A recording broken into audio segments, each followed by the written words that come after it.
Hello and welcome everyone. आज से हम एक न्यू कोर्स स्टार्ट करने जा रहे हैं जो कि हमारा सेमेस्टर थर्ड का कोर्स है, एग्रीकल्चरल फाइनेंस एंड कोऑपरेशन।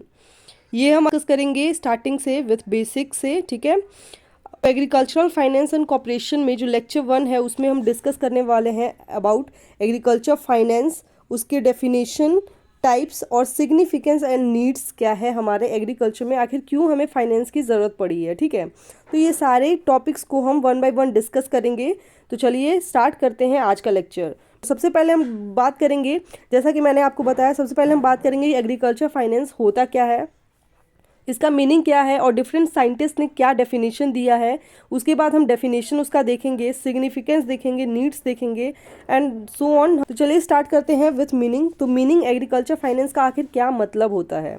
तो मीनिंग जैसे आप जानते होंगे कि फाइनेंस का मतलब है पैसा, क्रेडिट, ठीक है, लोन। जो भी मान लो हमारे फार्मर्स जो होते हैं, फार्मर्स क्या करते हैं, उनको लोन चाहिए होता है, तो वो लोन क्या लेंगे, वो फाइनेंस ही होता है जो कि वो लोन लेंगे, फाइनेंस लेंगे और उसको फिर अपने एग्रीकल्चर पर्पस के लिए यूज़ करेंगे, ठीक है। तो मीनिंग है agriculture finance generally means studying, examining and analysis the financial aspects pertaining to farm business which is core sector of India, ठीक है।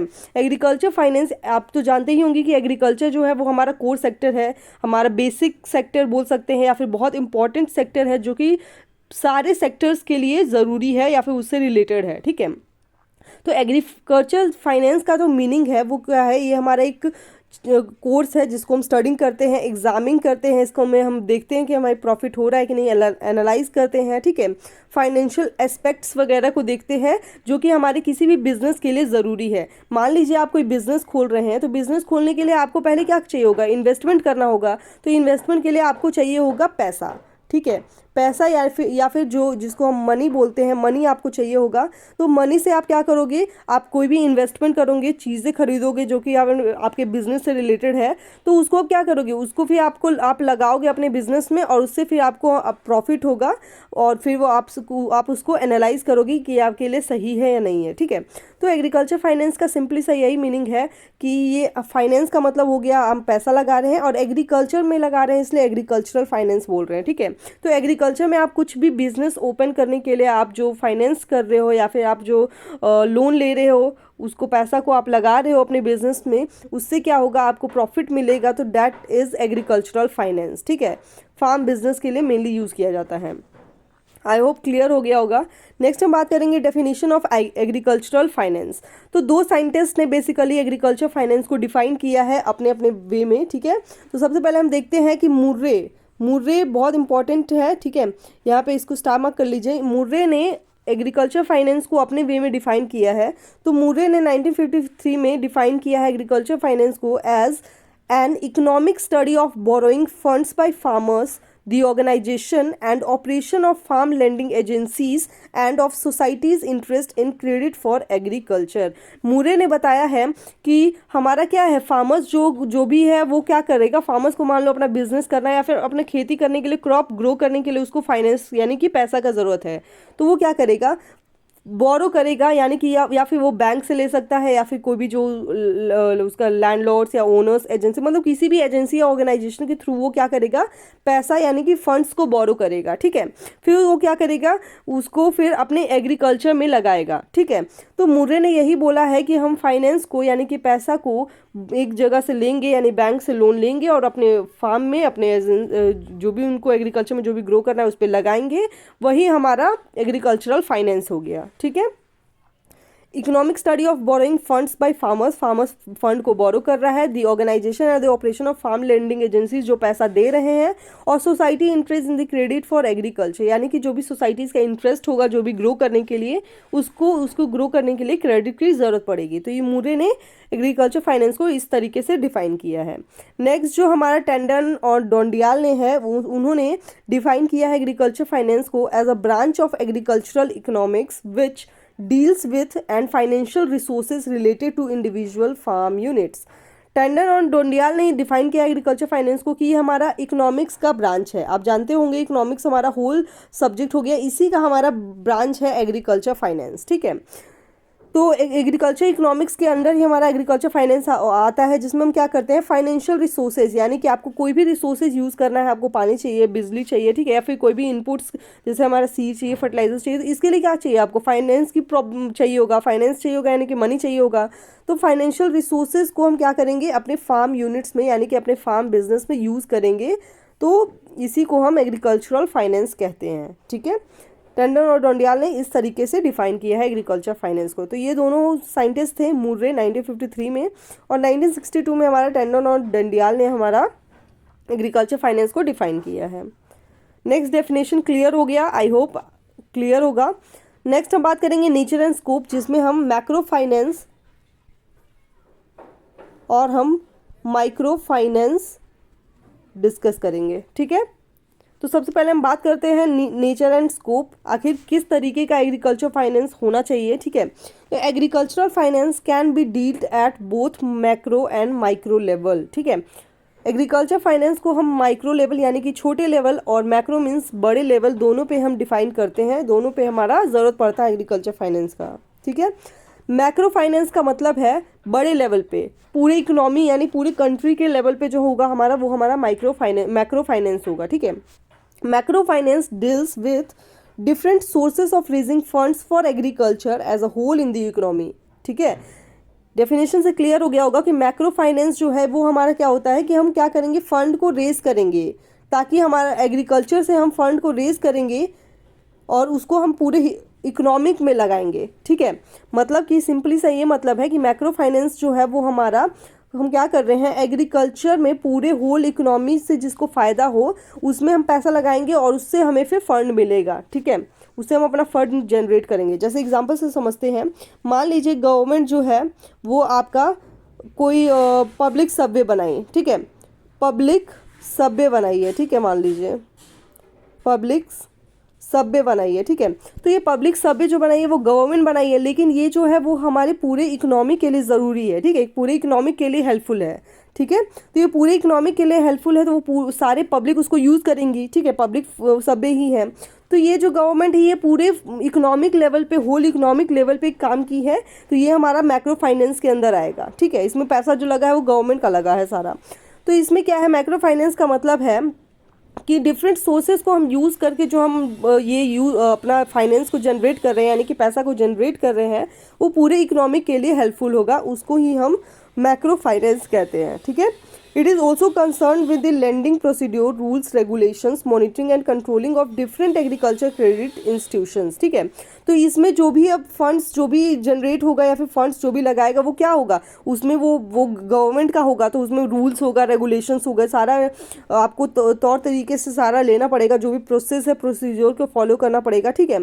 एग्रीकल्चर क्रेडिट इंस्टीट्यूशन सारे शामिल होंगे इसमें, ठीक है। तो ये हमारा मैक्रो लेवल यानी कि होल इकोनॉमिक लेवल पे होता है। Hence macro finance is related to financing of agriculture at aggregate level, ठीक है।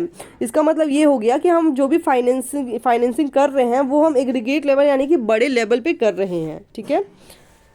अब बात करेंगे माइक्रो फाइनेंस की। तो माइक्रो फाइनेंस का मतलब है छोटे लेवल पे। मान लीजिए मैं हूँ, ठीक है, मान लीजिए मैं काजल हूँ, ठीक है, तो मैं क्या कर रही हूँ, मैं कोई बिजनेस खोल रही हूँ, ठीक है, मुझे कुछ बिजनेस करना है, तो मैं क्या करूँगी कि किसी से फाइनेंस लूँगी, यानी गवर्नमेंट से फाइनेंस लूँगी, लेकिन मैं फाइनेंस जो ले रही हूँ वो अपने बेनिफिट के लिए ले रही हूँ, मतलब कि मुझे खोलना है, मैं खुद यूज़ करूँगी, मतलब इंडिविजुअल लोग शामिल है इसमें, ठीक है। तो वो हमारा माइक्रो फाइनेंस हो गया।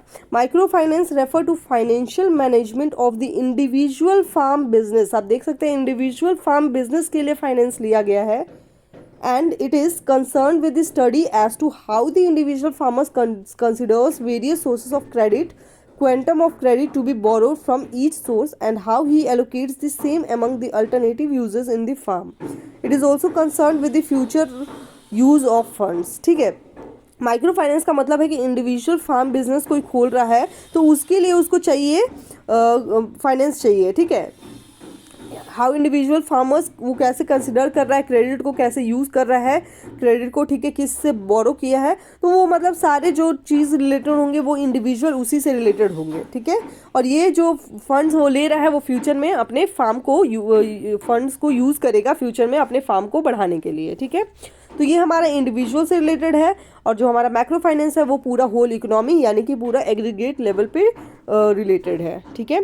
आई hope macro and micro finance आपका क्लियर हो गया होगा। नेक्स्ट हम बात करेंगे therefore macro finance deals with the aspects relating to total credit needs of the agricultural sector, the terms and condition under which the credit is available and the method of use of total credit for the development of agriculture at agriculture, ठीक है, development of agriculture. यानी कि जो macro finance है वो क्या कर रहा है कि टोटल क्रेडिट यानी कि जो टोटल पैसा वो ले रहा है वो टोटल क्रेडिट आएगा इसमें, एग्रीकल्चर सेक्टर में जो भी यूज़ कर रहा है सारी टर्म्स एंड कंडीशंस को वो फॉलो करेगा, ठीक है, जो भी रूल्स रेगुलेशन है उनको फॉलो करेगा और किस तरीके से वो टोटल क्रेडिट को यूज़ कर रहा है एग्रीकल्चर का डेवलपमेंट करने में, ठीक है। तो ये होल हमारा इकोनॉमी में मतलब हमारा हम एग्रीकल्चर सेक्टर को डेवलप कर रहे हैं तो उससे हमारा पूरा जो इकोनॉमी है, पूरा जो लोग हैं, होल वर्ल्ड है, वो सारा रिलेटेड है उससे, ठीक है। तो ये हमारा क्या हो गया कि पूरा इकोनॉमिक लेवल पे हो गया। लेकिन माइक्रो फाइनेंस जो है refers to the financial management of individual farm business. ये हमारा इंडिविजुअल माइक्रो जो है वो हमारा इंडिविजुअल फार्म बिजनेस से ही रिलेटेड है। कोई अपना बिजनेस खोल रहा है तो वो हमारा उसी से रिलेटेड होगा, ठीक है, इंडिविजुअल से रिलेटेड होगा।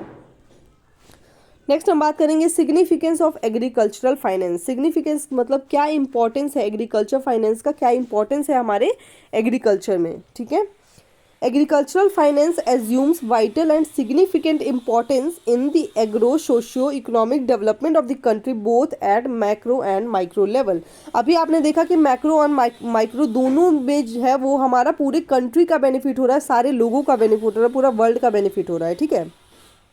तो एग्रीकल्चर फाइनेंस जो है ये हमारा इंपॉर्टेंट है एग्रीकल्चर के लिए। इससे हमारा सोशल लाइफ भी कनेक्टेड है, इससे हमारा इकोनॉमिक लाइफ भी कनेक्टेड है। मान लो कोई बिजनेस खोल रहा है तो उसका इनकम होगा तो वो इकोनॉमिक हो गया, उससे सोसाइटी को फ़ायदा होगा तो वो हमारा सोशियो इकोनॉमिक डेवलपमेंट हो गया उससे, ठीक है। तो ये बोथ मैक्रो और माइक्रो लेवल पे अभी हमने देखा है, बोथ मैक्रो और माइक्रो लेवल पे ये काम करती है, ठीक है। Next one is farm finance is like a lever with forward and backward linkages to the economic development at micro and macro level। Farm finance से क्या हो रहा है, ये हमारा लीवर की तरह है। आप जानते होंगे जिंदा रहने के लिए लीवर बहुत ज़रूरी है, तो फार्म फाइनेंस भी एक लीवर की तरह है जो कि हमारा क्या करता है इकोनॉमिक में बहुत फॉरवर्ड और बैकवर्ड लिंकेजेस को क्रिएट करता है जिससे हमारा माइक्रो और मैक्रो लेवल पे डेवलपमेंट होता है, ठीक है। नेक्स्ट हम बात करेंगे it is playing a catalytic role in strengthening the farm business and augmenting the productivity of scarce resources.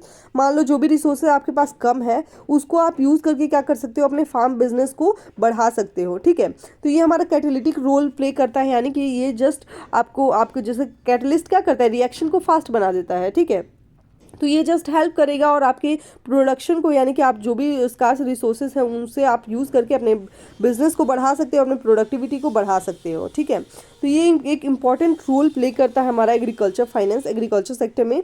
मान लीजिए आपको सीड्स लेना है, फर्टिलाइज़र लेना है, या फिर आपको कोई भी जो इंस्ट्रूमेंट होता है, जो कोई भी मशीनरी होती है उनको आपको यूज़ करना है, ठीक है।